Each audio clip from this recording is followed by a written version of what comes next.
ಸಾಲ ಸೋಲ ಮಾಡಿ ಔಷಧಿ ಗೊಬ್ಬರ ಎಲ್ಲ ಹಾಕಿದ್ಮ್ಯಾಕೆ ನಾವ್ ಮಾಡೋದೇನು ಇಲ್ಲಮ್ಮ.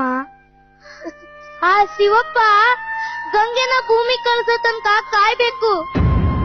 ಅದು ನಮ್ ಕೈನಾಗಿಲ್ಲ ಮಗ, ನಮ್ ಕೈನಾಗಿಲ್ಲ.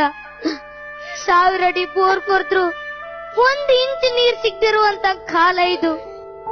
ಹಂಗೋ ಹಿಂಗೋ ಬೆಳೆ ಬೆಳೆದ್ರು ಆ ಬೆಳೆಯ ಸರಿಯಾದ ಬೆಲೆಗೋಸ್ಕರ ಕಾಯ್ಬೇಕು ಮಗ, ಕಾಯ್ಬೇಕು.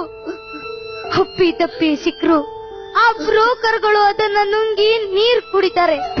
ಸಮಸ್ಯೆಗಳು ಇಷ್ಟೊಂದಿರ್ಬೇಕಾದ್ರೆ ನೇಣ್ ಹಾಕೊಳ್ದೆ ಬೇರೆ ದಾರಿ ಇಲ್ಲ ಅಂತ ರೈತರಿಗಂತೂ ಸಹಜ ಮಗ. ನಾನ್ ಹಗ್ಗ ತಂದಿದ್ದೀನಿ, ಅದನ್ ಮರಕ್ಕೂ ಕಟ್ಟಿದ್ದೀನಿ, ಆದ್ರೆ ನೇಣ್ ಹಾಕೊಳ್ಳೋಕಲ್ಲ ಮಗ. ನೋಡು,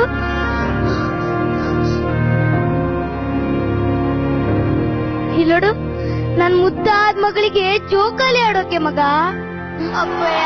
ಹೂ ಮಗ. ಮಗ, ನಾಳೆ ಜೋಕಾಲಿ ಹಬ್ಬ ಅಲ್ವಾ ಮಗ? ನಿಜವಾಗ್ಲೂ ಅಪ್ಪಯ್ಯ? ಅಲ್ಲ ಮಗ, ಇಷ್ಟು ವರ್ಷ ನನ್ ಜೀವದಾಗ ಇಟ್ಕೊಂಡ್ ಸಾಕಿದ್ ನಿನ್ನ ಬಿಟ್ಟೋಗ್ತೀನ ಮಗ. ಬೆಳೆ ಈ ವರ್ಷ ಅಲ್ಲ ಅಂದ್ರೆ ಮುಂದಿನ ವರ್ಷ ಆದ್ರೂ ಬರ್ತದೆ, ಆದ್ರೆ ಹೋದ್ ಪ್ರಾಣ ಮತ್ತೆ ಬರ್ತದ ಮಗ. ಇಲ್ಲ ಅಪ್ಪಯ್ಯ.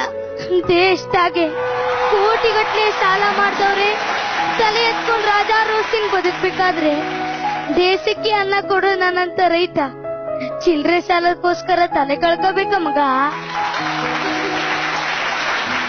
ಮಗ, ಅಪ್ಪಯ್ಯ ಹೊಳ್ಬೇಡ ಮಗ, ಹೊಳ್ಬೇಡ ಮಗ.